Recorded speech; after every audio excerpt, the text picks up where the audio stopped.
guys? ChaseWins.com coming to you for Sunday, and it is the 18th of July. Try to make this as short as possible, get you on a recap for what we did on Saturday, the wins, the top plays, everything, and then tell you what we've got going on for Sunday. 3 big things that you're going to want to be a part of if you are not already. First and foremost, subscribe if you are not subscribed to the channel. That way you can become a part of our family. Get free winners day in and day out. Hit the notification bell. That way you don't miss out on any of the content that we put out. If we put a video on YouTube, rest assured, no matter what it's about, there will be a free play in there, period. That way you don't miss any of it. You know as soon as we do it, and that way you can jump right on it. And then if you appreciate us doing the content every day, giving you the free winners, smash the like button for us. That's all we ask. Now, on Sunday, the biggest thing that you need to, take note of and make sure you are a part of, Jerry's Game of the Week. I explained it in detail on Saturday's video about how I felt about this game. And again, I'm not the soccer expert. I never have been. I'm not even a soccer fan. I enjoy making money on it. He is the expert. He is the GOAT when it comes to soccer. And from working with him, I know his demeanor, the sound of his voice. He's excited about this game, unlike I've seen him excited about any release thus far of 2021. If you're not on this game, you're going to be kicking yourself in the ass for days and days to come. The game doesn't start till late afternoon or Sunday evening, so you got plenty of time to purchase it. Play's been posted for 3 days. And, pretty much everybody that always wants to step out on those types of plays, they've gotten it, they've locked their bets in, they're good to go. Now, being that we are now creeping into the day of the game, this is where you could see some line movement as you creep closer to game time. So the earlier you jump on the play, the better, because you don't risk any line movement. You don't risk getting, having to lay something else, and you make sure you lock in your value. That's the biggest thing. The game, as all Game of the Week releases are, it's $50, but it comes with the best pure profit guarantee in the business. You win, or you get 3 days of all premium and daily top plays in all sports, absolutely free. No questions asked. It's not just, hey, we're going to give you another one for free, or hey, here's your $50 back, because again, that doesn't handle the loss that you just took. If you lose, God forbid, this game, we make sure that $50 that you spent turns you profit, period. So make sure you jump on it. If you go to ChaseWins.com, go to the purchase tab. It'll be the first package you see. It'll be on the top of the list. Below that, you'll see 3-day all sports pass. It's 50% off, as well as the 7-day sports pass, which is 50% off. $50 gets you 3 days of all premium and daily top plays in all sports. The sports that are not included in those standard all sports passes are NASCAR and golf. Those you have to either purchase separately or you have to be an all access member. All access members get every sport with NASCAR and golf, and they also get every game of the week, month, and year in all sports that are released during the duration of their package. Now, besides that, if you don't want all the plays and you just say, you know what, I want to get the game of the week, but I also want to get the daily top play because I already have a top play locked in for Sunday. By the time you see this video, it'll already be posted on the site and ready to go. And yes, third consecutive day, it will be in Major League Baseball. So you want the daily top play for Sunday afternoon. It is in a later afternoon game. So you've got till almost 4 p.m. to purchase this play before the game starts. You can get that for $25, and it comes with a pure profit guarantee as well. Win, or you get the next day absolutely free. So make sure you do that. I will have plenty of premium play action in Major League Baseball going for Sunday. There are a few games that I'm still looking at that I haven't locked in yet. There's a couple that don't even have lines out yet. I have where I want them to fall, and if they fall in that range, I'll be releasing them. If they don't, I won't. So we'll just see. But as of right now, as of this very moment, as I'm doing this video, I've got 3 plays already locked in, 2 premiums, 1 top play, and I've also got a lean, but I may give you that one on this video as well. Um, but there will be more. That's not it. There will be more unless the lines just come out, you know, way off or with no value, which I would highly doubt that happens on all of them because there's 4 other games that I have circled for Sunday. I'm not saying all of them would make the cut, but I'm hoping to get at least 2 more premium picks locked in on Sunday's card. Hell, I'd like to have 3 if the value presented itself. So that's what we've got going on for Sunday. All of those picks that are locked in now, they'll be on the site by the time you're seeing this video. The ones that are not, that end up getting added, if they get added, they'll be posted at some point mid to late morning on Sunday, and there'll be an email blast go out to anyone and everyone that's on a package letting you know they've been posted and you can log in and get them. And of course, it is Sunday. You know what that means. NASCAR Sunday is here. Another race and another chance to make a ton of profit like we do every Sunday in NASCAR. Patrick's been gearing up all week for the New Hampshire race. He's already got he calls it his preliminary card because he gets a card set up, and then of course final inspections happen the day of the race. Typically, for a 3 o'clock race, which is what tomorrow is, those final inspections will take place around 10:30 to 11 a.m. Once they get completed and that information gets sent to him where he can evaluate everything along with any changes that take place in the starting lineup, where if somebody fails inspection, if somebody gets demoted to a lesser starting position because of something in an inspection. It's not uncommon, and he has to take that into consideration. Many weeks you will see someone starting at the front of the pack, in the top 5, in the top 10, that gets booted to the very, very back of the pack, starting dead last because of not passing an inspection, flawlessly. So that always presents that, so he will never lock in a card officially until after that takes place. Once it does, he locks everything in. We verify lines and see if anything has changed. If so, we adjust it, and then we get it posted for everyone. It is a 3 p.m. race, so picks will be posted in more than plenty of time for you to get the head-to-head picks as well as the race winner pick locked in and be able to kick back and enjoy that. You can get the entire NASCAR card. Those are usually $50 per race. You can get that for $25 this Sunday. It's under the NASCAR Day Pass. $25 pure profit guarantee. Or you can purchase the rest of the season. You'll get over 20 races for $99 Sunday only. So make sure you take advantage of that if you want it. That's what we've got going on for Sunday. Let's get on a recap of what we did for Saturday. We took a loss on the free play. But the thing is, I'm not even mad about that because they did what they needed to do. The offense was there. There was 15 hits, 16 base runners. It was there. What needed to happen happened. Again, they ran into a couple of bad double plays. That took a couple of base runners out of there in one inning where there was inevitably going to be at least one run that would cross the plate. And then both sides went kind of cold there towards the end a little bit, minus that, the home run. But I don't even want to say they went cold. They didn't swing a lot. Neither side did. And again, it was a free play. I'd make it over again in a heartbeat if anyone actually watched the game, or even if you just looked at the box score, you knew that the play that I gave out with the Indians and the A's over 8 runs was the right pick. There was 15, legitimate hits in the game. 15 base hits or extra. So 15 people stepped up to the plate, got on base. More than enough base runners, more than enough offense, more than enough opportunity. It just didn't cash. Wasn't far off, but, that's what happens sometimes.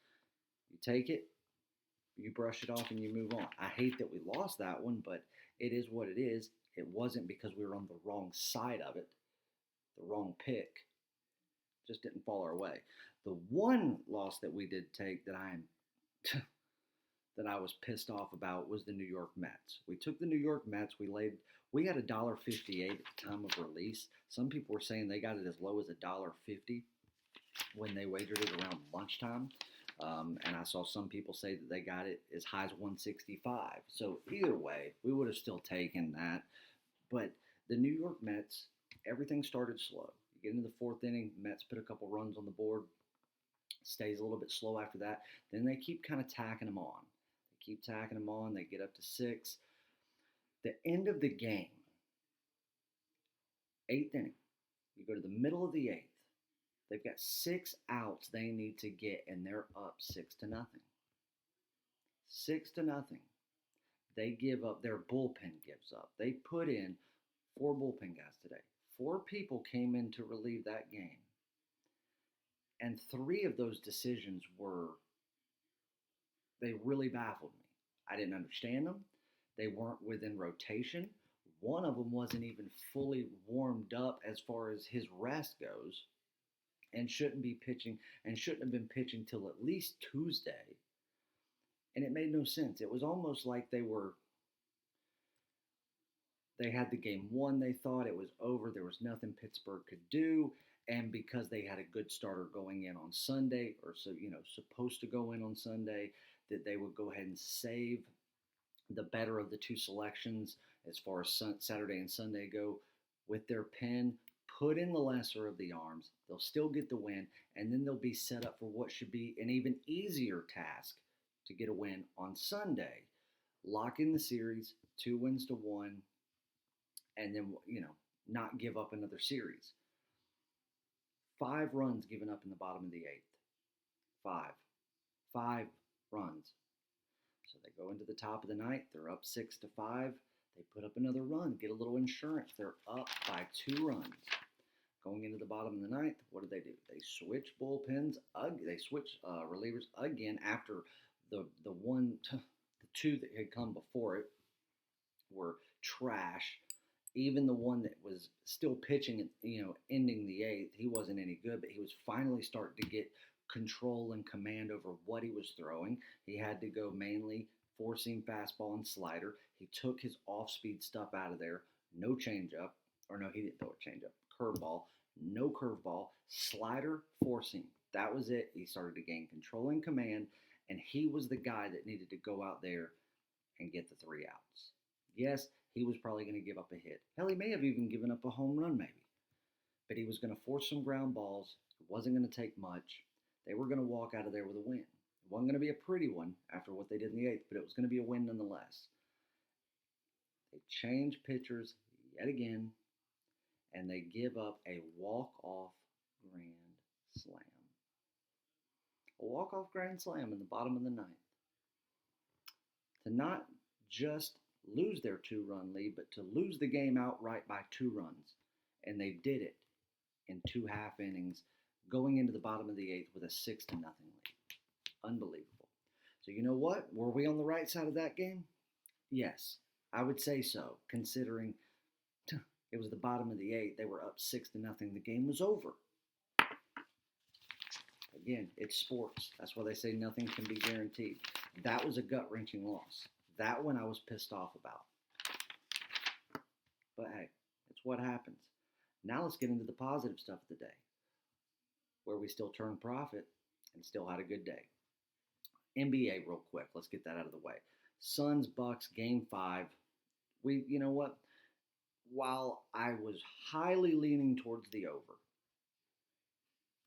taking the over outright, 219.5 points, I think it was, it just didn't quite make the cut. Yes, I threw a little fun money on it, but it did not meet the criteria of premium or top play. But what did, and what I rarely play in an NBA game or a basketball game in general, is team totals. Very rarely will you see it. Since 2017, when I went public doing this for everybody, I think I've done it 3 times.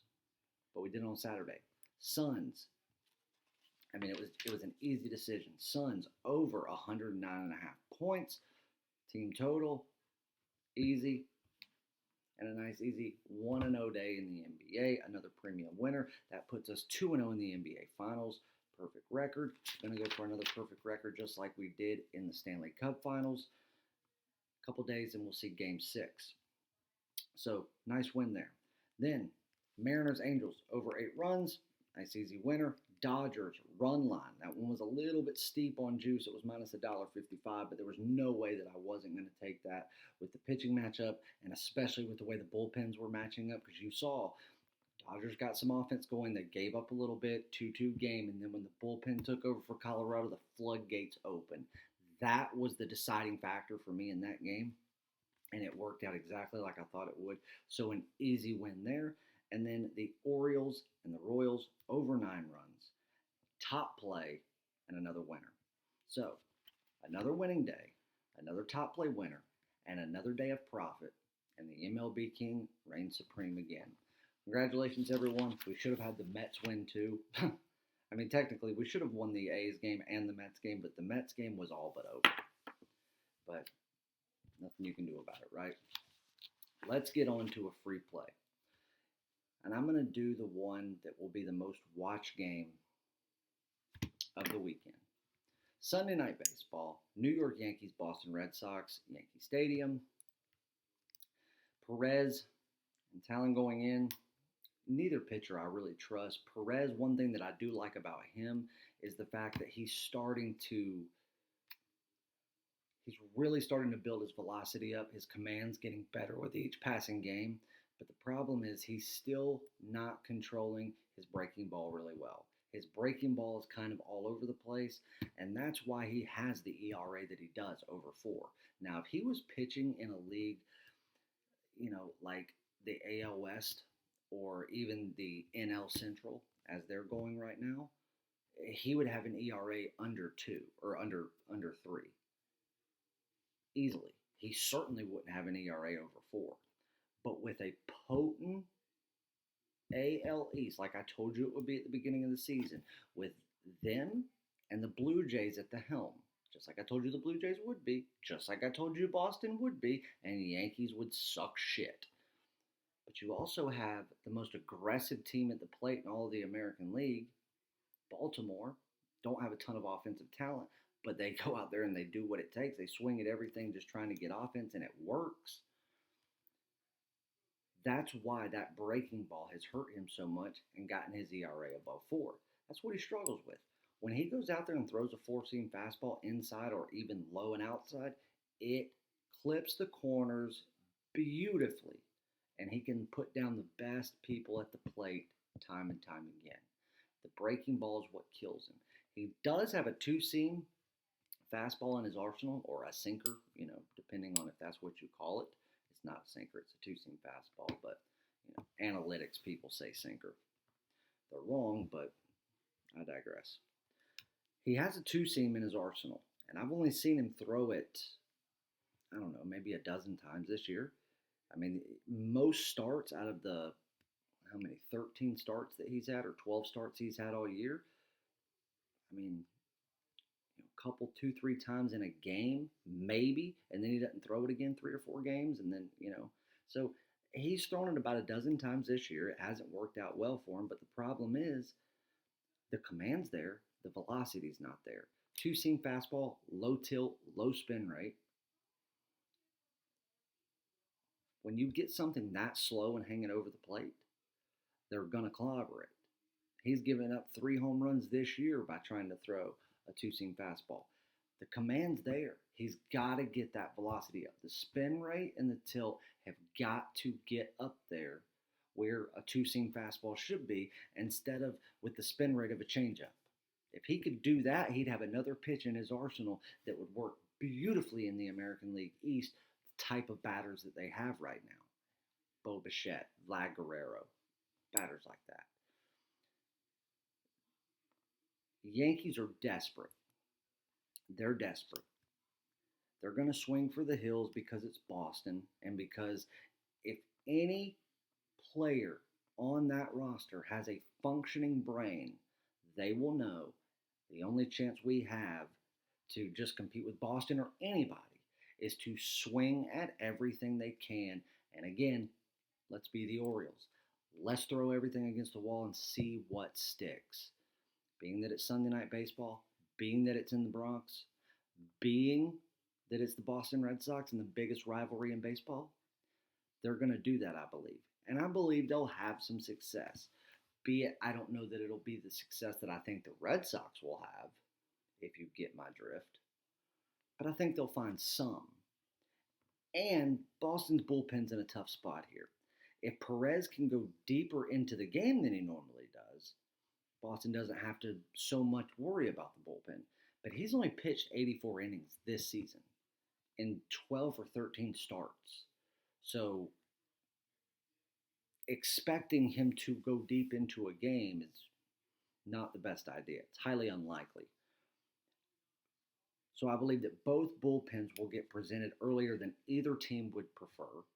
I think Boston and that offense that they've got, and again, Xander Bogaerts, Rafael Devers, two players that I told you last year, or 2 years ago, you better watch out for these guys. Alex Verdugo coming over from LA. Boston's putting them back in place. Alex Cora knows what the hell he's doing. I told you, he's super analytical, but he is a dude. He is a baseball guy.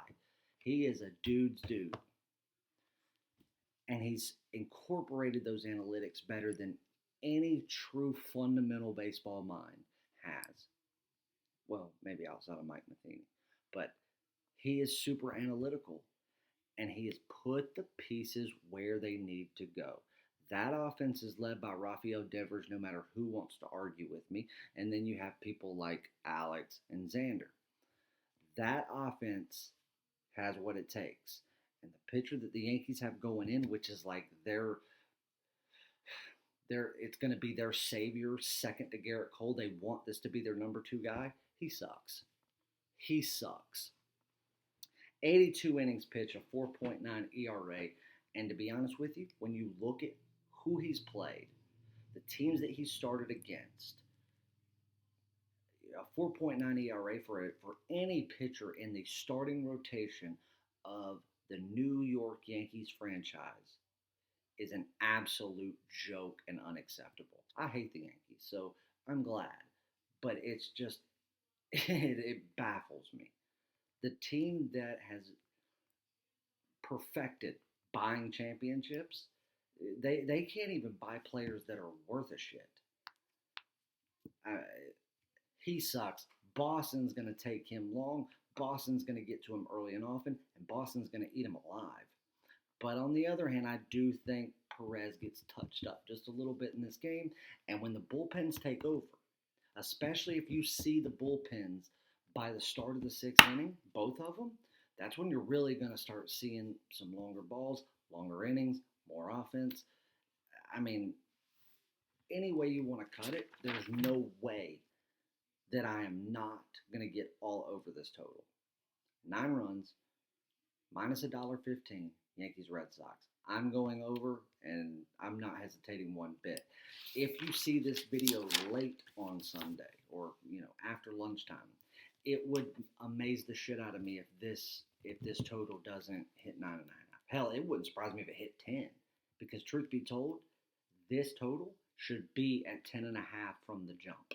This should have opened at 10.5 and gotten pushed up to 11 midday. And you're going to give it to me at 9? I could buy it down to 8.5 on an alternate line and only lay $1.40. But I'm going to take it at 9 because I also want the ability to push because it presents more value. But this total is going over. I love this game. So if you do get it at 9.5, play it, adjust your wager accordingly, depending on, you laying the half point, depending on what you're having to lay with juice. Just lower it accordingly, adjust it the way that it should be to compensate for having to lay that additional half point. But if you're getting it at 9, which is the prime target, which is what the line is right now, and which is what we're laying at, let's see, what time is it? 1:12 a.m. That's what I want you to do. Over 9 runs, hammer it. I love the game. And a small lean for you. Cubs money line $1.15. It should be higher. I mean, Kelly and Davies are going up today. Davies, a lot of people trust Davies. A lot of Cubs fans trust and like Davies. He's probably my least favorite pitcher that the Cubs have. I mean, just truth be told. And it's because I just think he's just not trustworthy. I just don't like him. I don't like his pitch selections. I don't like the way he uses them. I don't like the way he carries himself on the mound. I don't like the way he tries to make players chase and it's just obvious so it doesn't work. I think that as bad as the Diamondbacks offense is, and I think the Diamondbacks have the worst offense in baseball, I think they're going to be able to get to him at least a couple of times. But Kelly, not only is he a shitty pitcher this year, and not only going up against players like Contreras, Baez, Rizzo, and Bryant that are all fighting for something. Bryant's going to be gone. I love Chris Bryant. You guys know that, but I have a feeling he'll be with the New York Mets. Here very shortly. Rizzo and Baez, they're both looking for the Cubs to sign them long term. If not, they got to make a case. How much money for what other team? Contreras is kind of in the same boat. And right now, with them moving Jock Peterson, which was a dumb move, Jed Hoyer should be ashamed of himself for making that move, especially for that first base shithead, Bryce Ball. Give me a break. Number 8 prospect in baseball, my ass. He should be in the top 30. Their offense is going to come alive. What did I tell you before the season took the break? Cubs were on the worst losing streak in all of baseball. I said second half, Bryant, Rizzo, Baez, Contreras, all names up in the air. They don't know what's going on. They're going to want to make a statement. You're going to see the offense come alive. Maybe not the first day, but in the first week, you'll see it. They get the Diamondbacks first to get things started off. They are going to go ridiculous. Kelly's going to get touched up real nice in this game. What is Kelly's biggest weakness besides not pitching well? He gives up home runs like they're going out of style. If you look to his walk ratio, his home runs, the Cubs should be able to cram it down his throat. And I think the Diamondbacks bullpen will take over early. Davies, again, I don't trust him a ton.